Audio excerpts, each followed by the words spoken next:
اللهم صل على محمد وعلى آل محمد كما صليت على إبراهيم وعلى آل إبراهيم إنك حميد مجيد. اللهم بارك على محمد وعلى آل محمد كما باركت على إبراهيم وعلى آل إبراهيم إنك حميد مجيد. الحمد لله نحمده ونستعينه ونستغفره ونؤمن به ونتوكل عليه ونعوذ بالله من شرور أنفسنا ومن سيئات أعمالنا.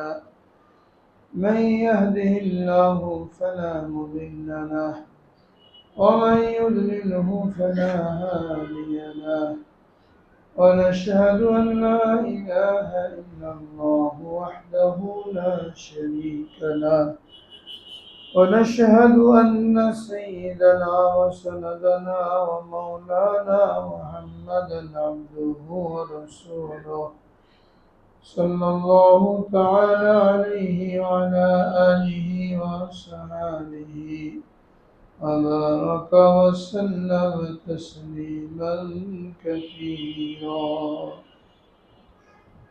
أما بعد، قال الله تبارك وتعالى في كلامه المجيد والفرقان الحميد: وما كان الله ليعذبهم وأنت فيهم وما كان الله معذبهم وهم يستغفرون. فسأل أصحاب رسول الله صلى الله عليه وسلم: ما فيه النجاة يا رسول الله؟ قال: أملك عليك لسانك وألزم بيتك وابكي على خطيئتك، أو كما قال عليه الصلاة والسلام. صدق الله العظيم وصدق رسوله النبي الكريم، ونحن على ذلك من الشاهدين والشاكرين. الحمد لله رب العالمين. الحمد لله। मोहतरम हाजिरीन, बिरादरान इस्लाम, আল্লাহ রাব্বুল আলামিন আমাদেরকে দুনিয়াতে পাঠিয়েছেন, নির্দিষ্ট একটা সময় দিয়েছেন। এই সময় আসলে আমাদের সকলকে দুনিয়া থেকে চলে যেতে হবে। যার জন্য যে সময় নির্ধারিত, ওই সময়েই তাকে চলে যেতে হবে, যে কোনো অজুহাতে হোক, যে কোনো ঘটনার প্রেক্ষাপটে হোক। এক মুহূর্ত তার বাঁচার কোনো অবকাশ থাকবে না। যতই চেষ্টা করুক বাঁচার জন্য, আত্মরক্ষা করার জন্য, যদি তার হায়াত শেষ হয়ে যেয়ে থাকে, তো ওই মুহূর্তেই তাকে চলে যেতে হবে। কোনো প্রতিরক্ষামূলক ব্যবস্থা, আত্মরক্ষামূলক ব্যবস্থা, কোনো পরিকল্পনা তাকে বাঁচাতে পারবে না, যদিও সে দুর্ভেদ্য দুর্গের মধ্যে আশ্রয় নেয়। আল্লাহ রাব্বুল আলামিন বলেন: আইনামা তাকুনু ইউদরিকুমুল মাউত ওয়ালাউ কুনতুম ফি বুরুজিন মুশাইয়াদা। তোমরা যেখানেই থাকো, মৃত্যু তোমাদেরকে পাকড়াও করবে, যদিও সেটা দুর্ভেদ্য কেল্লার মধ্যে হোক, দুর্গের মধ্যে হোক। কিন্তু আমাদের যাওয়াটা কিভাবে হবে, এটা নিয়ে যে চিন্তা করে, এর জন্য যে প্রস্তুতি গ্রহণ করে, সে ব্যক্তি হলো বুদ্ধিমান। সবাইকে চলে যেতে হবে, কোনো জিনিস কাউকে রক্ষা করতে পারবে না। কিন্তু যাওয়াটা কিভাবে হবে? ঈমানের সাথে হবে, তওবার সাথে হবে, নাকি নাফরমানির মধ্যে লিপ্ত থাকা অবস্থায় হবে? এটা চিন্তা করা প্রত্যেক ব্যক্তির নিজের দায়িত্ব যে আমি কিভাবে দুনিয়া থেকে বিদায় নিতে চাই। নাফরমানি, বেনামাজি, বেপর্দা, বিনা তওবা, এই অবস্থা যদি মানুষ জীবন কাটাতে থাকে আর এই অবস্থায় তার মৃত্যু চলে আসে, তাহলে তার চাইতে বড় হতভাগা, তার চাইতে বড় ক্ষতিগ্রস্ত আর কেউ নেই। আর যে ব্যক্তি আল্লাহ তাআলার আনুগত্যের মধ্যে, সুন্নতের উপরে জীবন যাপনের মাধ্যমে, তওবার মাধ্যমে মৃত্যুর সময় কালেমা পড়তে পড়তে মৃত্যুবরণ করতে পারলো, তার চাইতে বড় সফল কাম আর কেউ নেই। এখন আমি আপনি কোন পথ বেছে নেব সেটা বুঝার মতন শক্তি, বিবেক, বুদ্ধি আল্লাহ রাব্বুল আলামিন প্রত্যেককে দিয়েছেন। ভালো মন্দ বুঝার ক্ষমতা দিয়েছেন, হারাম হালাল বুঝার ক্ষমতা দিয়েছেন। কে কিভাবে মৃত্যুবরণ করতে চায়, কে কিভাবে তার রবের সাথে মোলাকাত করতে চায়, এতটুকু বিবেক বুদ্ধি আল্লাহ রাব্বুল আলামিন প্রত্যেক মানুষকে দিয়েছেন। এজন্য আখিরাতে যখন আল্লাহ তাআলার সামনে দণ্ডায়মান হবে মানুষ, আর তার কাছে কৈফিয়ত চাওয়া হবে, হিসাব নেওয়া হবে, তখন এই দুনিয়ার এই সমস্ত কোনো বাহানা আল্লাহ পাকের নিকট চলবে না, যে বাহানাগুলো দেখিয়ে আমরা আমল থেকে দূরে থাকি, আল্লাহর হুকুম পালন করা থেকে দূরে থাকি। এজন্য সাহাবায়ে কেরাম সবসময় ভীত সন্ত্রস্ত থাকতেন যে আমাদের মৃত্যু কিভাবে হবে, কোন পথ অবলম্বন করলে আমরা নাজাত পাব। এটা তারা নবী আকরাম সাল্লাল্লাহু আলাইহি সাল্লামকে জিজ্ঞেস করে করে আমল করতেন। সকলের মধ্যেই এই ভীত সন্ত্রস্ততা কাজ করত, যেমন নাজাত কিভাবে হবে।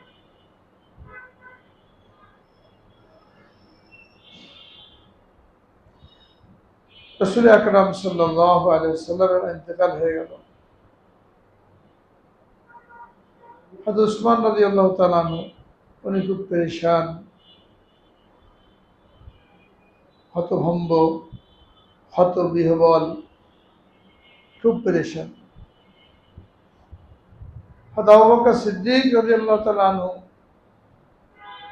তাকে এই হতবিহ্বল অবস্থায় দেখে, পেরেশানির মধ্যে দেখে জিজ্ঞেস করলেন যে কেন আপনার এত পেরেশানি মনে হচ্ছে। তিনি বললেন, নবীজি সাল্লাল্লাহু আলাইহি সাল্লাম আমাদের মধ্যে থেকে বিদায় নিয়ে গেলেন, অথচ আমি তার কাছে জেনে নিতে পারলাম না যে নাজাত কিসে, কি আমল করলে নাজাত পাওয়া যাবে, এটা বিশেষভাবে জিজ্ঞেস করতে পারিনি। হযরত আবু বকর সিদ্দিক রাদিয়াল্লাহু তাআলা বললেন, আমি ওটা জিজ্ঞেস করে নিয়েছিলাম নবীজির নিকট যে কিসের মধ্যে নাজাত। এটা শুনে উসমান রাদিয়াল্লাহু তাআলা খুশি হলেন, তাকে জড়িয়ে ধরলেন, বলেন কি সে আমল। তিনি বললেন, রাসূল আকরাম সাল্লাল্লাহু আলাইহি ওয়াসাল্লাম ইরশাদ করেছেন, যে ব্যক্তি কালেমা লা ইলাহা ইল্লাল্লাহর সাথে মৃত্যুবরণ করবে, এর উপরে জীবন যাপন করবে, তার জন্য আল্লাহ রাব্বুল আলামিন জান্নাতকে অবধারিত করে দেবেন। অর্থাৎ কালেমার মধ্যেই নাজাত। লা ইলাহা ইল্লাল্লাহ বলবে, এই লা ইলাহা ইল্লাল্লাহ কি চায় আমাদের নিকট, এই দাবি পুরা করবে। যখন কালেমার দাবি পুরা করে চলবে, তো মৃত্যুর সময় মুখে কালেমা জারি হবে। যে ব্যক্তি সারা জীবন কালেমার দাবি পুরা করবে, কালেমার দাবি কি? আল্লাহর উপরে ঈমান আনা আর আল্লাহ পাকের হুকুমগুলোকে মেনে চলা, যেগুলো মানার মানা, যেগুলো বর্জন করার বর্জন করা, সহজ একদম।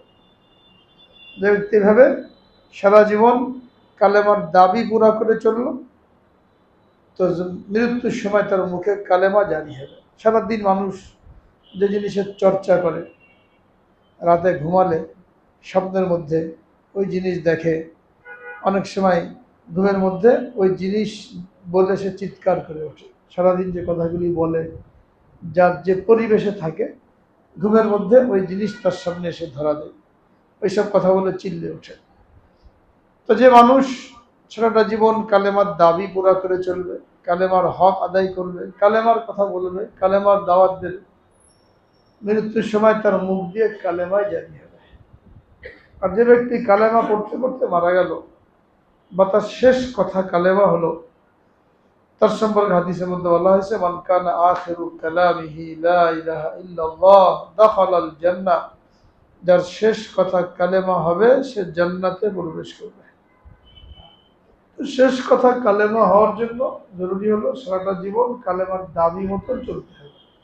এটা মনে করার কোনো কারণ নাই যে আমি মৃত্যুর সময় কালেমা পড়ে নেবো, মৃত্যুর সময় কালেমা পড়ে নেবো, এত সহজ না যে এখন মনে করলাম মৃত্যুর সময় কালেমা পড়ে নেব, আর তখন যখন মৃত্যুর আযাব শুরু হবে, মালাকুল মউত সামনে আসবে, তখন কালেমা পড়তে পারবে। এটা মনে করা সহজ, কিন্তু বাস্তবে কঠিন। ভূমিকম্পের সময় যখন লোকেরা ছুটোছুটি করছে, দৌড়াদৌড়ি করছে, এটা ওটা নিচ্ছে, তখন খোঁজ নিয়ে দেখেন কজনে কালেমা পড়তে পেরেছিল।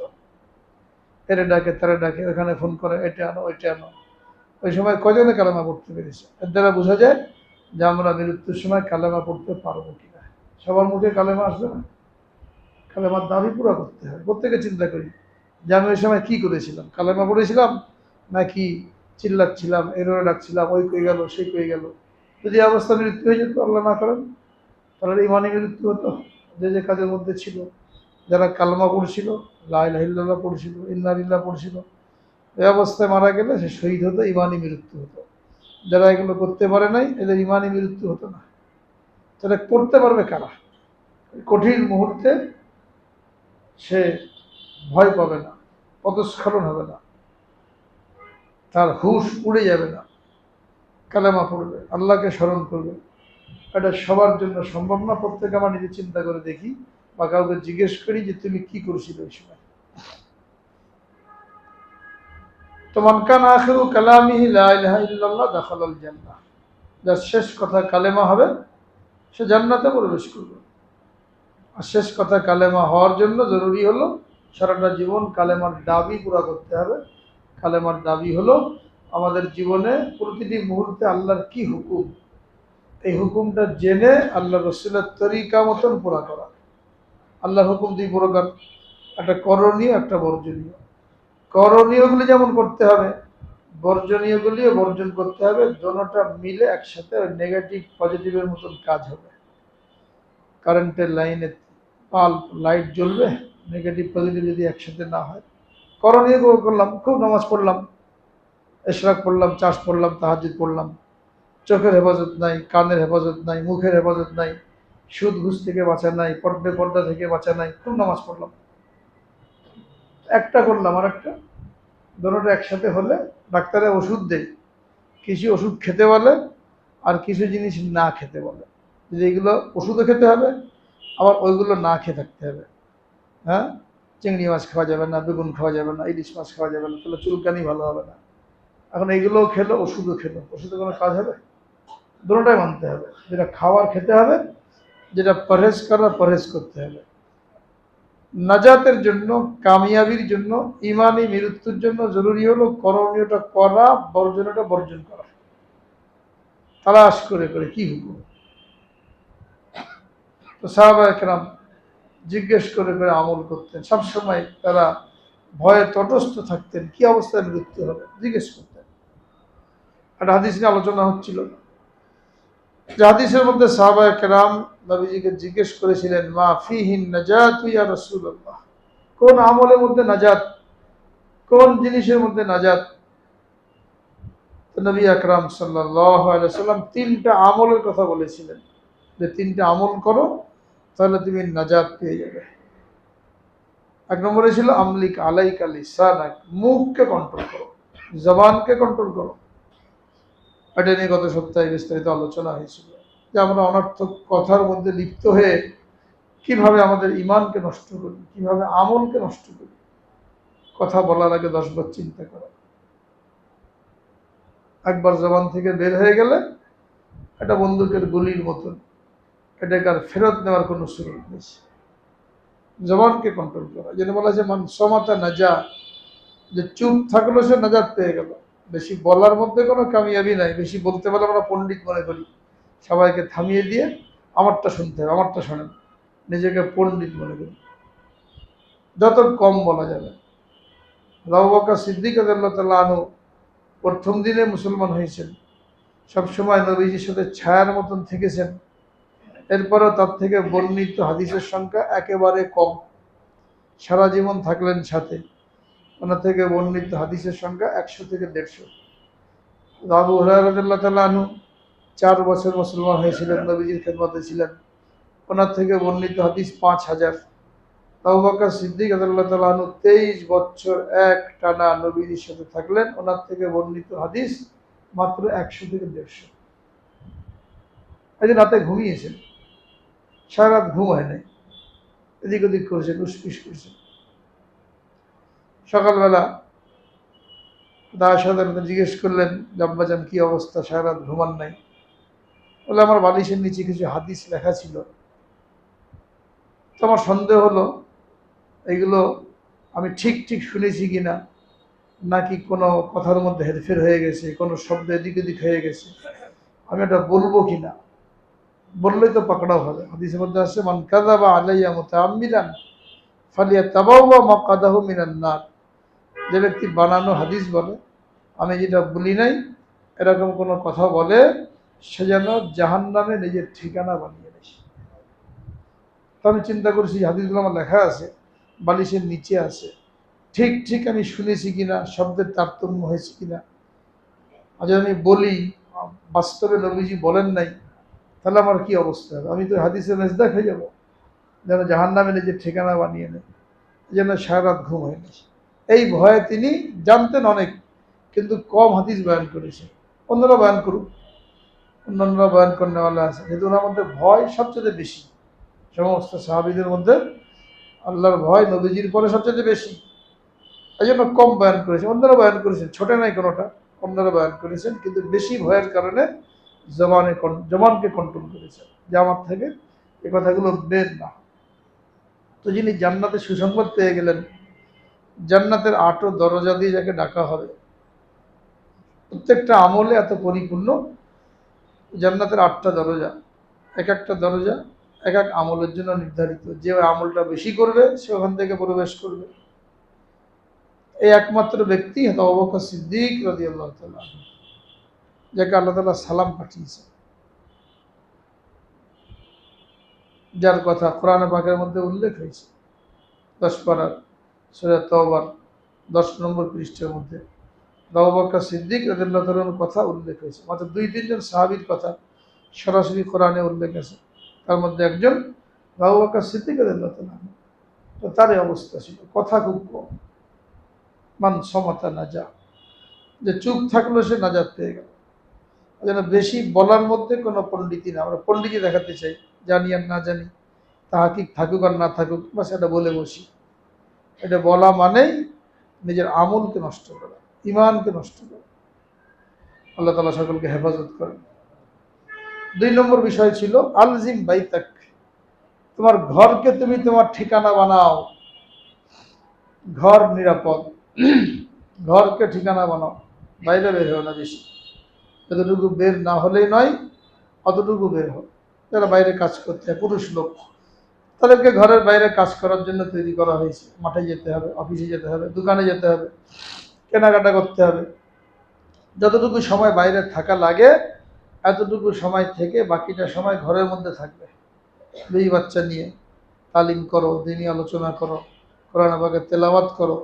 বাইরে ঘোরাঘুরি করে হোটেলে, দোকানে, বাজারে ঘন্টার পর ঘন্টা সময় নষ্ট, কোনো কিছু দরকার নাই, কেনাকাটা নাই, একটু মার্কেট থেকে ঘুরে আসি, চায়ের দোকানে বসি, টিভির সামনে বসি, 2-4 জনে বসে মোবাইলে কী কী খবর আসলো এইগুলো নিয়ে পর্যালোচনা করি। এগুলোর তুলনায় ঘরে বসে বিবি বাচ্চাদেরকে নিয়ে যারা থাকে দিনই আলোচনা করা, এটা ইমানের হেফাজতের জন্য জরুরি। আর মহিলাদের তো ঘর থেকে বের হওয়ার কোনো প্রয়োজনই নেই। আল্লাহ রাব্বুল আলামিন জানিয়ে দিয়েছেন, আফকারনা ফি বুয়ুতিকুন্না ওয়ালা তাবাররাজনা তাবাররুজাল জাহিলিয়াতিল উলা। ঘরের মধ্যে থাকো, জাহেলি যুগের মতন রং ঢং করে, সাজসজ্জা করে বাইরে বের হবে। মেয়েদের যতদিন পর্যন্ত বিবাহ না হয় ততদিন পর্যন্ত তার ভরণ পোষণের দায়িত্ব পিতার উপরে, তাকে চাকরি করাবে না, সে চাকরি পয়সা পিতা ভোগ করবে না, পিতার দায়িত্ব। ছেলেদের দায়িত্ব বালেগ হওয়া পর্যন্ত, বালেগ হওয়ার পরে সে নিজের রাস্তা দেখে নেবে, কিন্তু মেয়েদের দায়িত্ব বিবাহ হওয়া পর্যন্ত, চাই 20 বছরের বিবাহ হোক, চাই 25 বছরের বিবাহ হোক, পিতার দায়িত্ব। তার ভরণ পোষণ করতে হবে।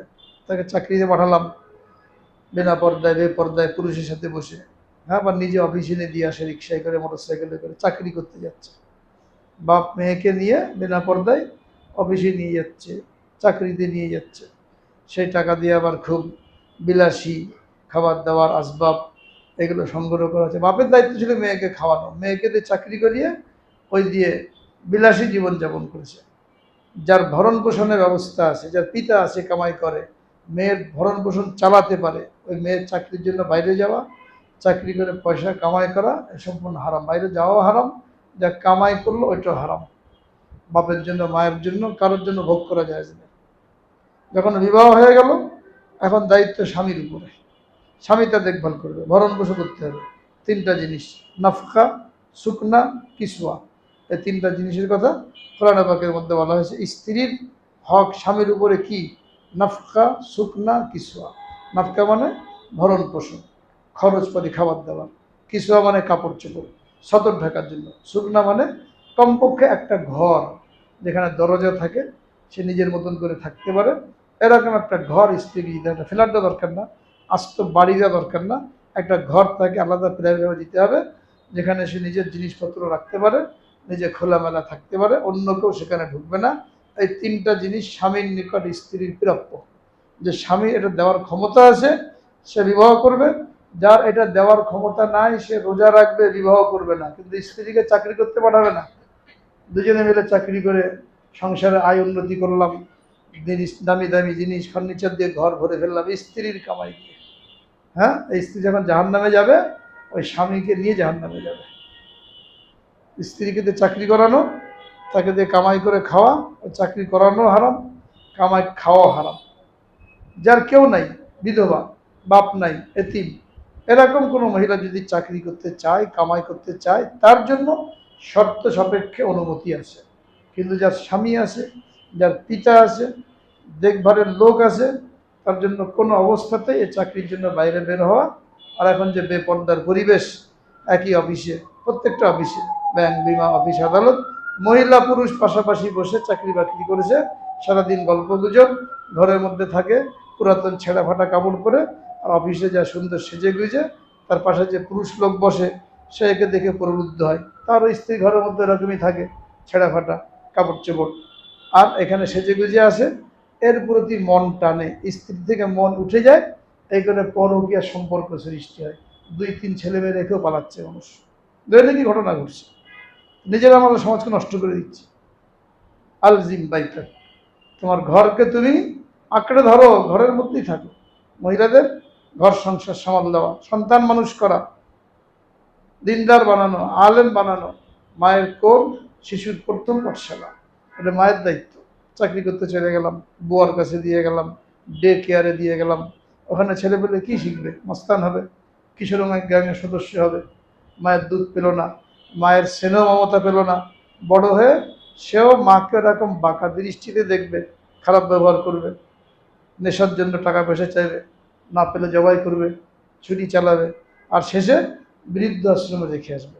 সবই নিজের হাতের কামাই। আমরা যেমন বাচ্চাদেরকে স্নেহ মমতা দিই নাই, দুধ পান করাইনি, তাকে কাছে টানি নাই, এরাও বড় হয়ে বিবাহ শাদী করে স্ত্রী নিয়ে থাকবে, মা বাবার দিকে টানবে না, এদেরকে দেখভালও করবে না, যেটা আমরা প্রতিনিয়ত দেখতে পাচ্ছি। সব আমাদের হাতের কামাই। যদি আমরা সঠিক দিনের উপরে চলে আসি, জীবনটাকে তো বেশি উন্নত করা দরকার নেই। দামি দামি কাপড় চোপড়, সোফা, ফার্নিচার, আসবাব, কোনো রকমে জীবনটাকে চালিয়ে দিয়ে আমাদের জন্য আল্লাহ রাব্বুল আলামিন জান্নাতের নেয়ামত রেখে দিয়েছে। এখন জীবনের মান উন্নত করার জন্য, আর একজনের সাথে পাল্লা দেওয়ার জন্য, আর একজনকে টেক্কা দেওয়ার জন্য দুজনে মিলেই চাকরি করে সংসার খুব সুন্দর করে চালালাম, কিন্তু কবরের কথা চিন্তা করলাম না, আখিরাতের কথা চিন্তা করলাম না। স্ত্রীকে বেপরদার চাকরিতে পাঠিয়ে জীবনযাপন তো করলাম কদিনের জন্য, 40, 50, 60 বছর, এরপর অবস্থা কী হবে? সবসময় কবরের কথা চিন্তা করা দরকার। ওই জন্য 2 নম্বর হলো আলজিম বাইতাক, তোমার ঘরকে তুমি আঁকড়ে ধরো। 3 নম্বর কি বলছেন? অবকি আল্লাহ খাতিয়াতি, গুনাহ হবে, গুনাহ হয়ে গেলে তওবা করো, ক্রন্দন করো, চোখের পানি ফেলো, চোখের পানি ফেলে আল্লাহর কাছে মাপ চাও। নফস খায়সাত, নফসানিয়াত, এগুলো আমাদের সাথে আছে। এইগুলোর কারণে গুনাহ হবে, কিন্তু গুনাহ হওয়ার পরে তওবা করা, এটা আল্লাহ তাআলার নিকট বেশি পছন্দনীয়। আত-তাইবু মিনাজ যামবি কামান লা যামবা লাহু। এক হাদিসের মধ্যে বলা হয়েছে যে গুনাহ থেকে তওবা করলো সে এমন হয়ে গেল কেমন যেন তার কোনো গুনাহ নাই। যৌবনের তাড়নায় নফসের খায়ের সাথে গুনাহ হবে, কিন্তু গুনার উপরে জমে থাকা যাবে না। হাদিসের মধ্যে বলা হয়েছে আতবিইস সাইয়্যাতাল হাসানা তামহুহা। যখনই তোমার দ্বারা কোনো গুনাহ হয়ে যায়, তুমি সাথে সাথে নেকির কাজ করো, এই নেকির কাজের বদৌলতে ওই গুনাহটা মিটে যাবে, অর্থাৎ আমলনামে থাকবে না, রেকর্ড থাকবে না। তো তওবা যদি না করা হয়, ইযা আযনাবাল আবদু যামবান নুকিতাত ফি কলবিহি নুকতাতুন সাওদা। বান্দা যখন গুনাহ করে আর তওবা করে না, তার অন্তরে একটা কালো দাগ পড়ে যায়। যদি তওবা করে এই দাগটা মুছে যায়, তওবা না করলে দাগটা জমে যায়। আবার গুনাহ করে আরেকটা দাগ পড়ে, আবার গুনাহ করে আরেকটা দাগ পড়ে। এই করতে করতে পুরো অন্তর একটা আয়নার মতো, যেখানে ভালো জিনিস ক্যাচ করার মতন ক্ষমতা আছে। এই আয়নাটা স্বচ্ছ ছিল, গুনাহ করতে করতে অস্বচ্ছ হয়ে গেল। আয়নার মধ্যে যেমন ধুলাবালি পড়ে ময়লা হয়ে গেলে চেহারা দেখা যায় না, সূর্যের আলো তার মধ্যে প্রতিফলিত হয় না।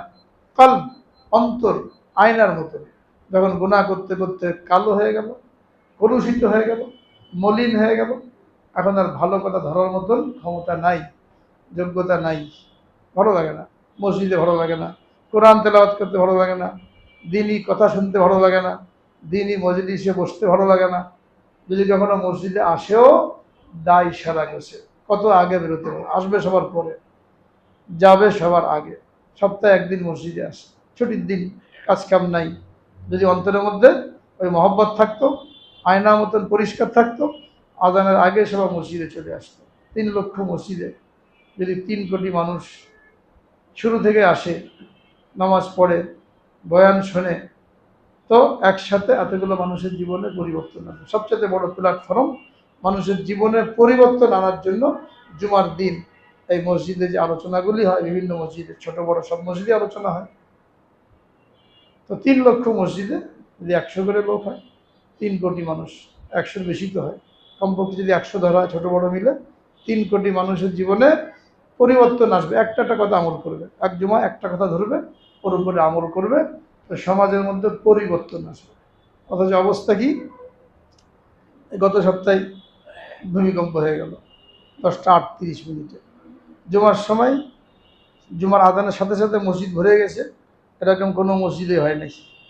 ওই যে টাইমে আসে খুতবার আগে দিয়ে আসে, খুতবার আগে দিয়ে আসে, আবার খুতবার পরে 2 রাকাত নামাজ পড়ি, এও নেই, নামাজ পড়ে চলে গেছে। অথচ 2 ঘন্টা আগেই তার জীবনের শেষ দিন হতে পারত, জীবনের শেষ দিন হতে পারত। অনেক মসজিদে দেখা যায় সামনে কাতার খালি, খতিব সাহেব বয়ান করেছেন, সামনে কাতার খালি। খালি কেন? তাড়াতাড়ি বেরোতে হবে, আগে কেউ যেতে চায় না, নামাজ পড়ে তাড়াতাড়ি বেরিয়ে যেতে হবে, সামনে কাতার খালি, ঠেলাঠেলি করা লাগে।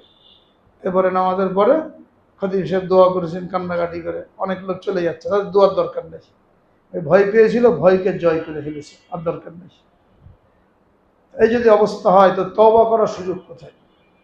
আল্লাহ রাব্বুল আলামিন সুযোগ দিয়েছেন, রাসূল আকরাম সাল্লাল্লাহু আলাইহি সাল্লাম আফসোস করলেন, উম্মতের জন্য কান্নাকাটি করলেন, আমার উম্মতের কি হবে? আল্লাহ রাব্বুল আলামিন সুসংবাদ দিলেন, আমা কানাল্লাহু লিউআযিবাহুম ওয়া আনতা ফীহিম। হে রাসূল, আপনি যতদিন পর্যন্ত আপনার উম্মতের মধ্যে আছেন, আল্লাহ তাআলা আপনার উম্মতকে আযাব দ্বারা ধ্বংস করবেন না। নবীজি খুশি হতে পারলেন না যে আমি যে কদিন আছি ওই কদিন আযাব আসবে না, আমার মৃত্যুর পরে কি হবে, কে এদেরকে দেখবে, এদের উম্মতের কি হবে, ক্রন্দন করতে লাগলেন। আল্লাহ রাব্বুল আলামিন আবার আয়াত নাযিল করলেন, ওমা কানাল্লাহু মুআযিবাহুম ওয়া হুম ইস্তাগফিরুন। আল্লাহ তাআলা আপনার উম্মতকে আযাব দিয়ে ধ্বংস করবেন না যতদিন পর্যন্ত তারা তওবা করতে থাকবে। সুযোগ দিয়ে দিয়েছে, নবী নাই, কিন্তু আযাব থেকে বাঁচার পথ আল্লাহ তাআলা দিয়ে দিয়েছে। সেটা কি? তওবা করতে থাকবে, গুনাহ হবে তওবা করবে, দেরি করবে না। যতদিন তওবা করতে থাকবে আল্লাহ তাআলা উম্মতকে আযাব দিয়ে ধ্বংস করবেন না। আমাদের গুনাহের কি অবস্থা, তওবার কি অবস্থা, এটা আমরা যদি মিলাই, তাহলে দেখবো তওবার তুলনায় গুনার পরিমাণ অনেক বেশি। কোরআন পাকের মধ্যে বলা হয়েছে, যহরাল ফাসাদু ফিল বাররি ওয়াল বাহর বিমা কাসাবাত আইদিন নাস লিইউযিকাল্লাযী বা'দাহুম লাআল্লাহুম ইয়ারজিউন।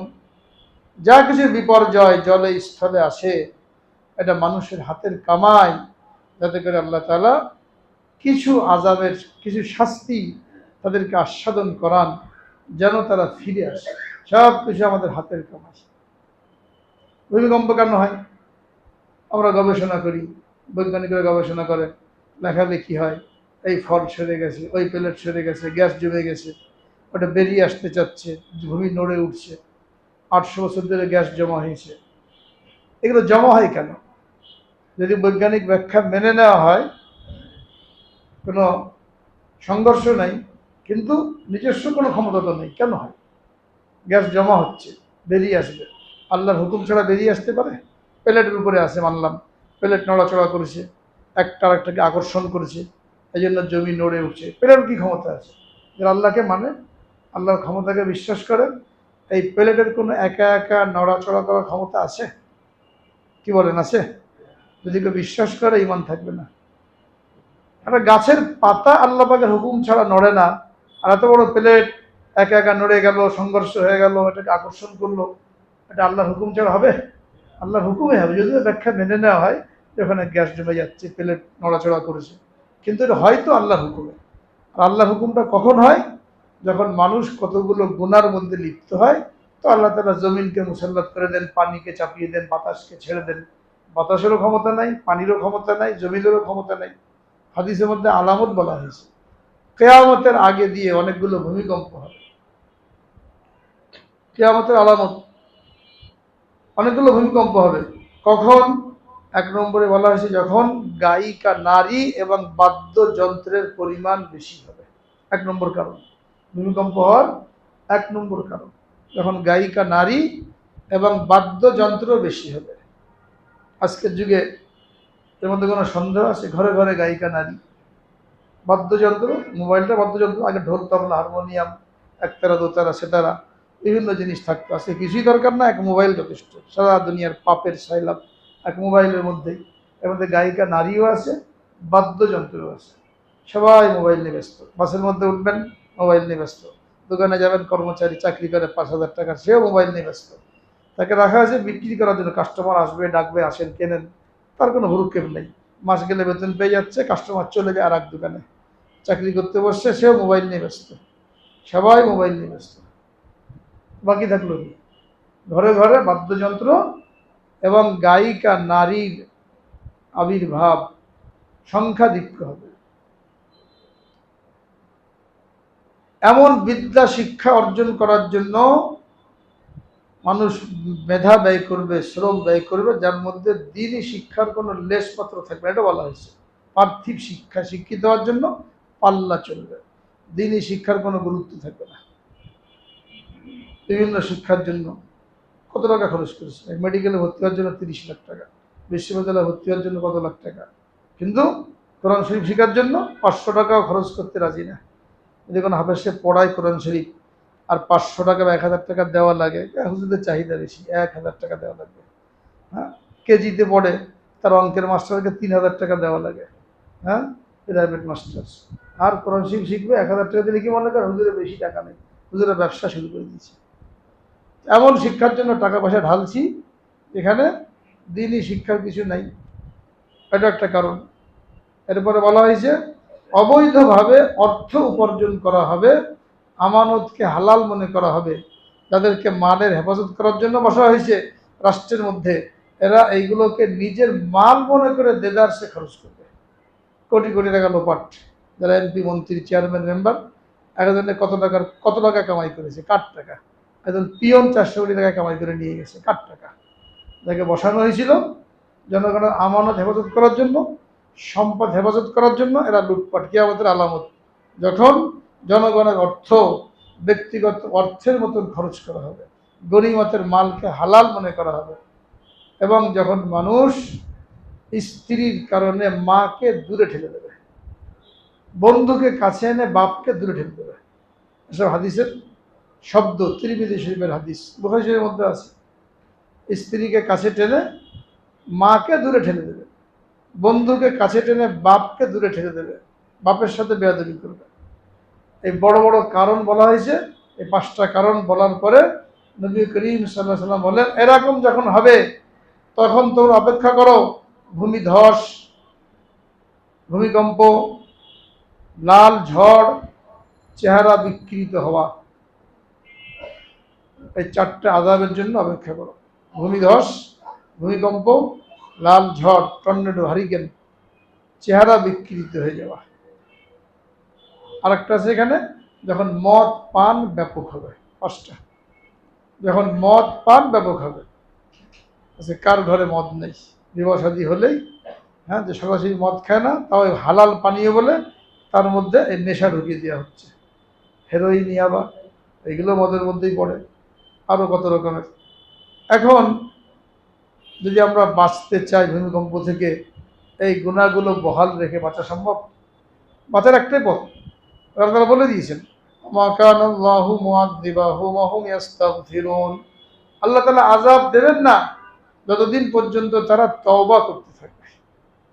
গুনাহ হয়ে যাচ্ছে, তওবা করতে হবে। রাতের বেলা ভূমিকম্প হতে পারে, অনেক লোক ঢাকা শহর ছেড়ে চলে যাচ্ছে বাড়িতে। কয়দিন থাকবে বাড়িতে?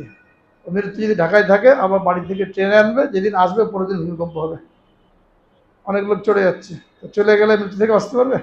গ্রামে বাড়ি আসতে চলে যায়, মৃত্যু যেদিন থাকবে ওই দিনই আসবে, ওই দিনই ভূমিকম্প হবে। বাঁচার কোনো পথ নেই। বাঁচার পথ একটাই, গুনাহ থেকে বাঁচা, আর গুনাহ হয়ে গেলে তওবা করা। রাতের বেলা শোয়ার সময় ওযু করে 2 রাকাত তওবার নামাজ পড়ে, দোয়া পড়তে পড়তে, কালেমা পড়তে পড়তে ঘুমিয়ে যান। ভূমিকম্প হোক, কোনো অসুবিধা নেই।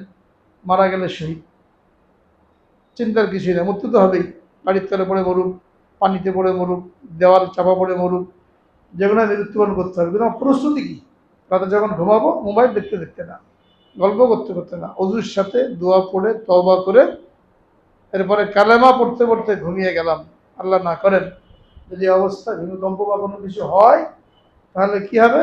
শহীদী মৃত্যু, ইমানি মৃত্যু। এগুলো করা যাবে না, কি বলেন? ইনশাল্লাহ সকলে নিয়ত করি। হ্যাঁ, গুনাহ তো করবোই না। যদি গুনাহ হয়ে যায় এইভাবে তওবা করব। আর যেহেতু সাধারণত এগুলো রাতের বেলায় হয়, অনেক আতঙ্কে থাকে, এই দোয়াগুলো পড়ে, আমলগুলো পড়ে ঘুমাবেন, ইনশাল্লাহ ইত্মিনানের ঘুম হবে। আর যদি কোনো কিছু হয়, টেনশনের কিছু নাই। মান কানা আখিরু কালামিহি লা ইলাহা ইল্লাল্লাহ দাখালাল জান্নাহ। যার শেষ কথা কালেমা হবে, সে জান্নাতে প্রবেশ করবে। কালেমা পড়ে ঘুমিয়েছি, চাপা পড়ে মরে গেলাম, আমার জন্য জান্নাত অবধারিত হয়ে গেল। ভয়ের কিচ্ছু নেই, টেনশনের কিছু নেই। শুধুমাত্র গুনাহ পরিত্যাগ করা, আর যে গুনাহগুলো হয়ে গেছে এর জন্য তওবা করা। আল্লাহ পাক সকলকে তৌফিক দান করেন, তওবার সাথে চলার তৌফিক দান করেন। আখিরু দাওয়ানা আলহামদুলিল্লাহ।